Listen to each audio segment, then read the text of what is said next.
My fiancée cheated with a male stripper at her bachelorette party, then claimed she was pregnant, but I let the DNA test teach her a cruel lesson. I'm 35, male, married for 8 years, and up until recently, I thought I had a pretty solid life. My wife, Elena, and I had a nice house, stable jobs, and we were even talking about starting a family. Turns out, I was living in a fool's paradise. This all went down a couple of months ago. It was a Saturday, and I decided to finally clean out our spare room, aka the dumping ground for all the random crap we don't use but can't bring ourselves to throw away. Elena was out doing her usual thing, shopping, gossiping, who even knows, so I figured it was a good time to be productive. While going through the mess, I found this old hard drive I didn't even remember we had. I was curious, so I plugged it into my laptop and started sifting through the files. Most of it was harmless, old photos, vacation videos, random downloads from when we were broke and sharing a computer. Then I saw it, a folder called Bachelorette Memories. Now, let me be clear, I wasn't snooping. It was right there, and honestly, I thought it'd be funny to see Elena's bachelorette party shenanigans. I expected drunk karaoke, silly games, maybe a few risque jokes. What I didn't expect was this. The first video seemed normal enough, Elena and her bridesmaids laughing, doing shots, and wearing those dumb little crowns that say bride-to-be. But the second video? A whole different vibe. It started at a club, loud music, flashing lights, the whole deal. There was a male stripper dressed like a firefighter, because of course there was, and he was doing his thing. Elena wasn't just watching, though. She was all over him, grinding, touching, basically acting like she was auditioning for some raunchy reality show. I was already feeling sick, but then the video jumped to a hotel room. She was kissing him. No, scratch that, she was making out with him like her life depended on it. I paused the video, stared at the screen, and just sat there, frozen.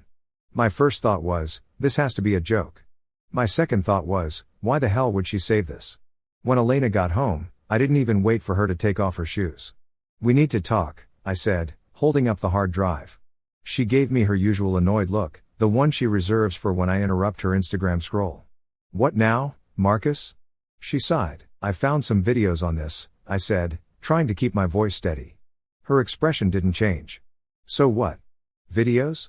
Your bachelorette party, I said, staring her dead in the eye. Her face went pale for a second, but then she rolled her eyes.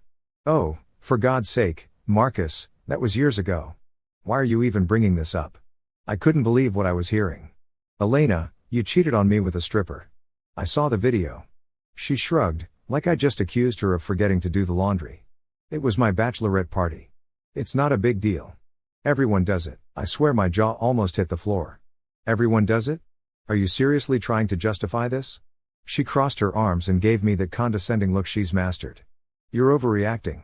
It's not like I had an affair. It was a one-night thing. I was drunk, and it was before we were even married. Let it go. Let it go? I repeated, my voice rising. You kept this from me for 8 years, and you're telling me to let it go? She rolled her eyes again, like I was being the unreasonable one. Marcus, it's not like I slept with the guy.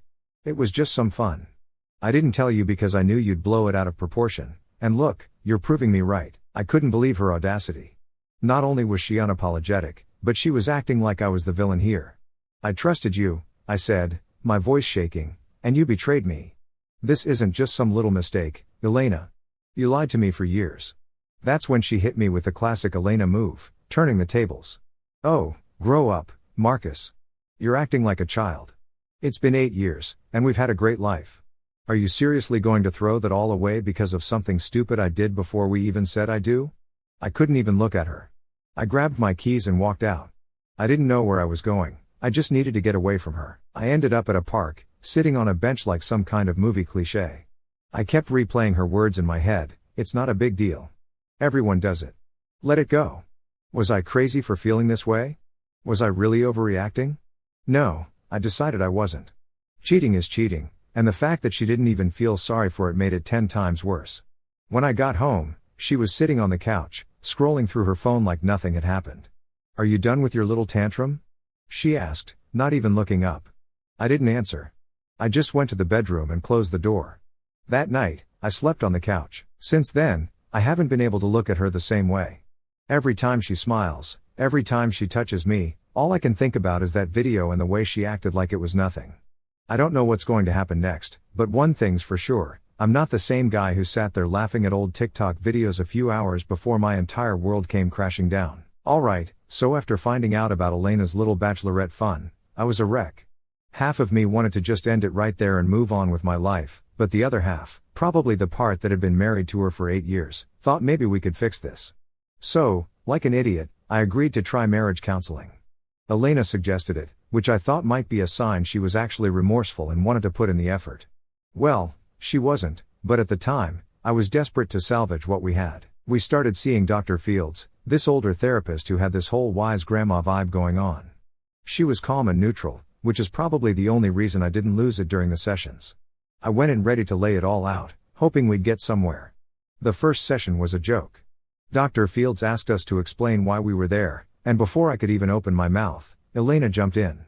Well, she said with this fake little sigh, Marcus has been really distant and angry lately. He keeps bringing up something that happened years ago, before we were even married, and it's been hard to move forward. Excuse me? The audacity. She made it sound like I was losing my mind over nothing. When it was my turn, I didn't hold back. I told Dr. Fields exactly what I'd found, how Elena had hidden it for 8 years, and how I felt like my trust in her was completely shattered. Elena didn't even look at me, she just sat there, rolling her eyes like I was wasting her time. When Dr. Fields asked why she hadn't told me sooner, Elena shrugged and said, I didn't think it was a big deal. It was one night, and it didn't mean anything. Oh, great. So my marriage fell apart because of something that didn't mean anything. Things didn't improve after that. Every session felt like a loop. I'd talk about my pain and how I couldn't trust her anymore, and Elena would roll her eyes or say something like, Marcus, you're blowing this way out of proportion. One time, I tried to open up about how I felt like a fool for not realizing sooner. Instead of showing any sympathy, Elena laughed and said, well, maybe if you didn't go digging around on old hard drives, you wouldn't be so upset now. Seriously, that's what she said. And then there was her behavior outside of therapy. While I was agonizing over how to rebuild our relationship, Elena seemed completely unbothered. She'd come home late from work or dinner with friends, her excuses always vague and full of holes. At first, I told myself I was just being paranoid. After all, I already didn't trust her, so maybe I was overthinking things. But then I started noticing patterns. She'd get all dressed up for these so-called dinners, like, way more dressed up than she ever did when we went out. Heels, makeup, the works. And when I'd ask who she was meeting, she'd always give some vague answer like, oh, just the girls. The girls didn't even seem to exist half the time. I'd check her social media, and there wouldn't be a single photo or post about these outings, no tags, no check-ins, nothing. One night, she came home late, like almost midnight. I was sitting on the couch, waiting for her, and when she walked in, she looked startled. Oh, she said, freezing in the doorway, you're still up. Yeah, I said, where were you? She hesitated for a second, then shrugged. Just out with Chelsea. We got carried away talking. Chelsea, her best friend, is the kind of person who posts every detail of her life on Instagram. If they'd been together, there would have been stories, posts, something. But when I checked, nothing. That's when the doubt started creeping in. Was she still cheating? Was she lying about these dinners and late nights at work? One night, I couldn't take it anymore. I asked her point blank if she was seeing someone else. Her response? A full-blown meltdown. How dare you? She yelled, tears streaming down her face. I've been trying so hard to make things right, and you have the nerve to accuse me of cheating? She stormed off to the bedroom, slamming the door behind her. But here's the thing, her reaction didn't make me feel any better. If anything, it just made me more suspicious. The final straw came during one of our therapy sessions. Dr. Fields asked Elena if she felt like she was doing everything she could to rebuild trust. I think I'm doing more than enough, Elena said, crossing her arms. Marcus just doesn't want to move on. He's stuck in the past, and nothing I do is ever going to be enough for him. It was like a slap in the face. I'd been bending over backward to try and forgive her, to fix our marriage, and she had the nerve to act like I was the problem. After that session, I started keeping track of her late nights. I wasn't proud of it, but I felt like I needed proof. I'd check her phone when she wasn't around, glance at her emails, even watch her car mileage. Sure enough, things didn't add up. She'd say she was going one place, but her mileage suggested she'd been somewhere completely different. She'd get random texts from numbers I didn't recognize, and when I asked about them, she'd laugh it off and say, it's just work stuff. Don't be paranoid. By this point, therapy felt pointless. Dr. Fields kept encouraging us to communicate openly and rebuild trust, but But how do you rebuild trust when your wife is still sneaking around? I started to feel like an idiot for even trying. Elena wasn't putting in any effort. She didn't care about fixing things. Hell, she didn't even care enough to cover her tracks. By the 7th month of therapy, I knew I couldn't do it anymore. I stopped going to the sessions, and honestly, I think Elena was relieved. She stopped pretending to care and went right back to her old habits. I started seriously considering divorce. It wasn't an easy decision, and I wrestled with it for weeks. 8 years of marriage isn't something you can just walk away from without feeling like you failed. But the more I thought about it, the more I realized I couldn't keep living like this. I deserved better than constant doubt, lies, and a wife who clearly didn't respect me or our marriage. But it's been crazy, and things didn't go as planned. It has taken me a while to get my thoughts together. I don't know what to do anymore. Okay, so it was a regular Tuesday night.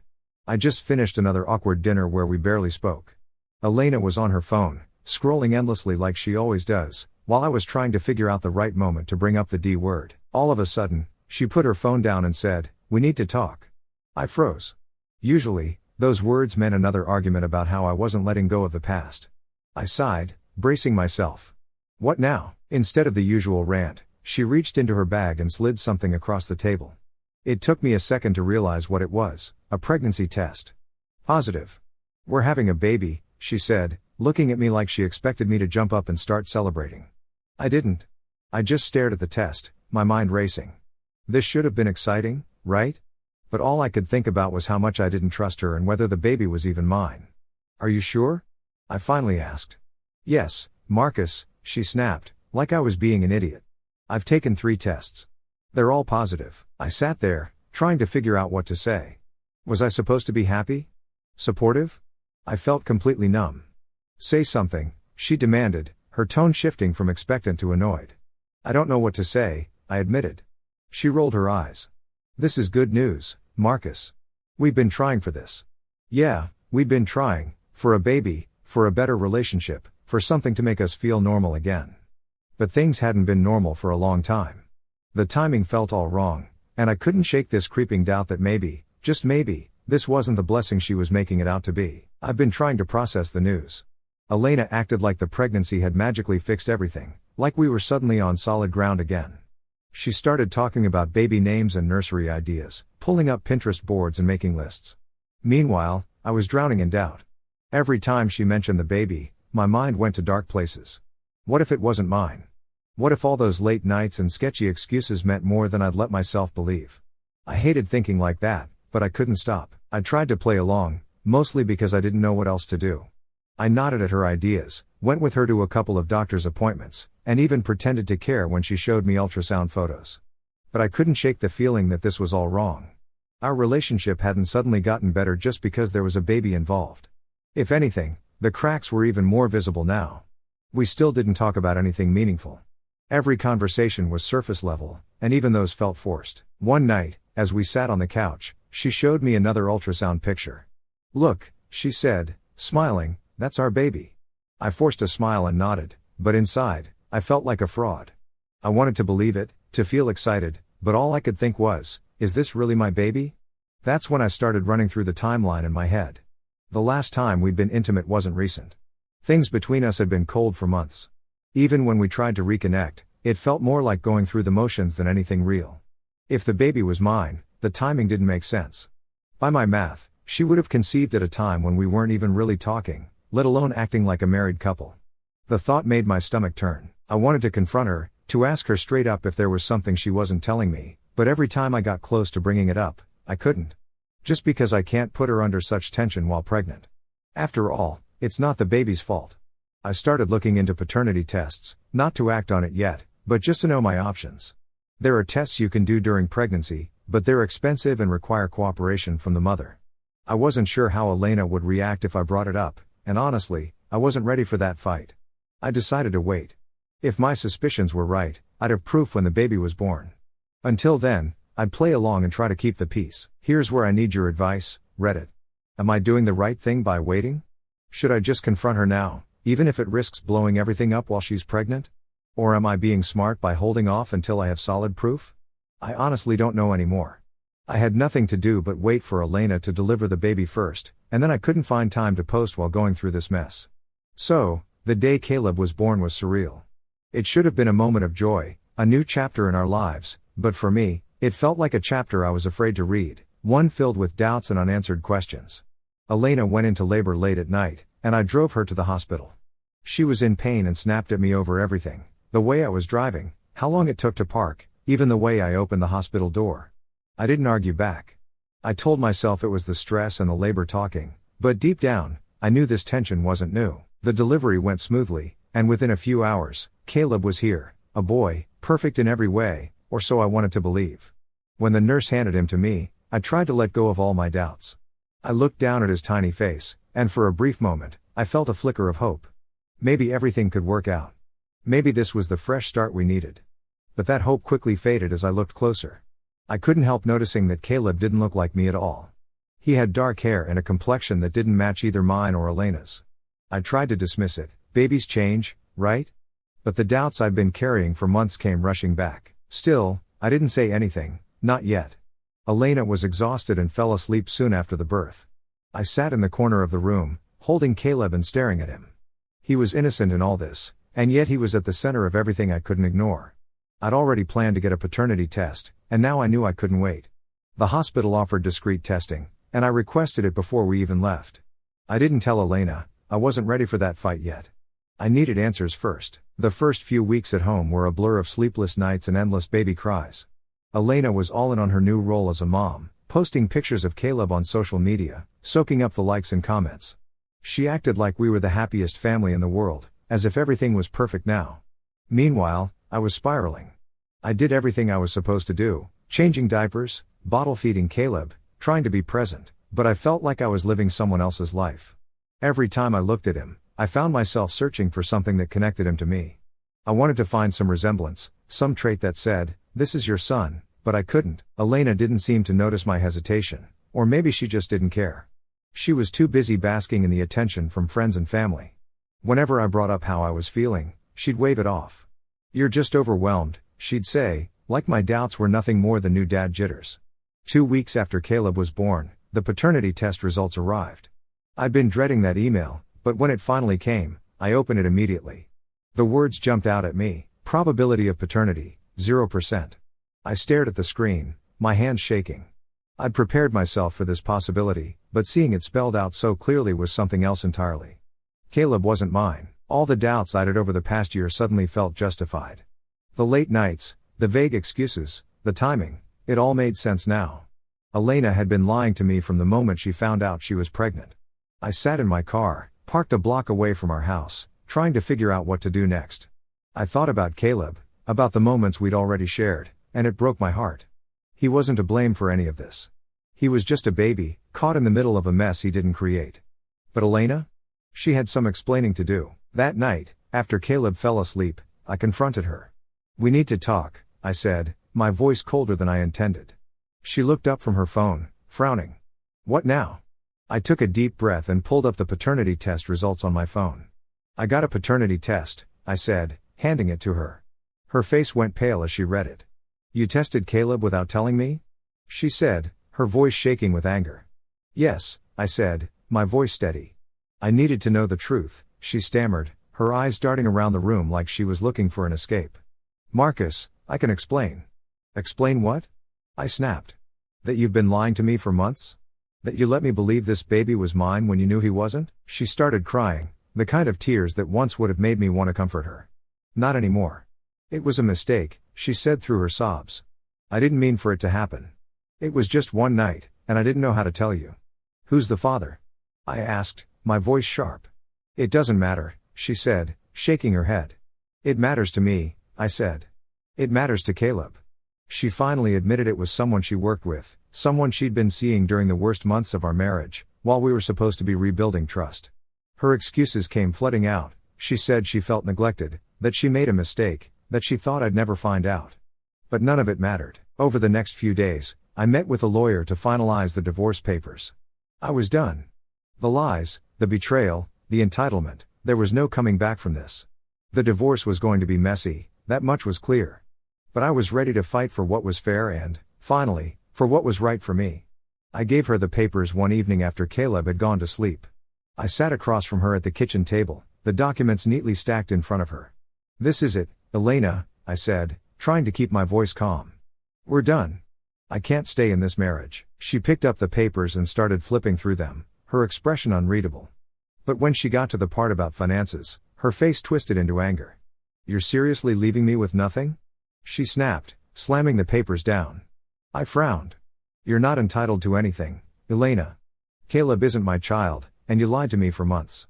I don't owe you a dime." Her eyes narrowed. "You've been acting like Caleb's father this whole time. You can't just walk away now. What about child support? What about all the sacrifices I've made for this family?" I couldn't believe what I was hearing. Sacrifices? She was the one who destroyed our marriage, and now she was trying to guilt me into paying for her mistakes. "Elena," I said, my voice steady but firm, "you made this mess, not me. You lied, you cheated, and you let me believe Caleb was mine. I've done more for him in the past few weeks than his real father probably ever will, but that doesn't mean you get to drain my bank account." She crossed her arms, her jaw tightening. "You think a judge is going to see it that way? I've been a stay-at-home mom for weeks now because of Caleb. I gave up my career for this family." That was rich, considering she'd spent most of her time scrolling through Instagram and pretending to be the perfect mom for likes. The next few weeks were a whirlwind of legal back and forth. Elena wasn't going down without a fight, and she made that very clear. She hired a lawyer who clearly specialized in playing dirty, and suddenly I was getting hit with all kinds of demands. She wanted spousal support. She wanted me to cover Caleb's expenses. She even tried to argue that I should be responsible for a portion of her medical bills from the pregnancy. Her lawyer's reasoning? Mr. Marcus acted as the father during the pregnancy and birth, and it is in the child's best interest for him to continue supporting the household. It was laughable. My lawyer, bless her no-nonsense attitude, wasn't having any of it. "We'll fight this," she told me during one of our meetings. "You've been deceived, and there's no legal basis for her claims." Still, the process was exhausting. Every time I thought we'd made progress, Elena found a new way to complicate things. She'd throw in last-minute demands, refuse to cooperate during negotiations, and even try to paint me as the bad guy for abandoning her and Caleb. One day, during one of our court-mandated mediation sessions, Elena really showed her true colors. We were sitting across from each other in a small conference room, with our lawyers mediating. She was dressed like she was going to a gala, hair and makeup done to perfection, probably hoping to play the poor, innocent wife card. "I just don't understand how you can be so heartless," she said, her voice dripping with fake emotion. "After everything we've been through, you're just walking away and leaving me and Caleb with nothing." I clenched my jaw, forcing myself to stay calm. "Elena, you lied to me for months. Caleb isn't my child. You don't get to act like the victim here." She scoffed. "You've been acting like his father. You think you can just flip a switch and walk away?" "Yes," I said firmly, "because that's what happens when you lie to someone about something as important as paternity." Her lawyer tried to intervene, talking about emotional bonds and continuity of care, but my lawyer shut it down fast. "Your client has no legal grounds to demand support for a child who is not my client's," she said, her voice sharp. Furthermore, Mrs. Elena knowingly misrepresented the situation, which could constitute fraud. "Shall we pursue that angle instead?" Elena's face turned red, and for once, she didn't have a snappy comeback. The turning point came when the court ordered her to disclose the identity of Caleb's biological father. She'd been avoiding the topic for weeks, insisting it wasn't relevant, but the judge didn't buy it.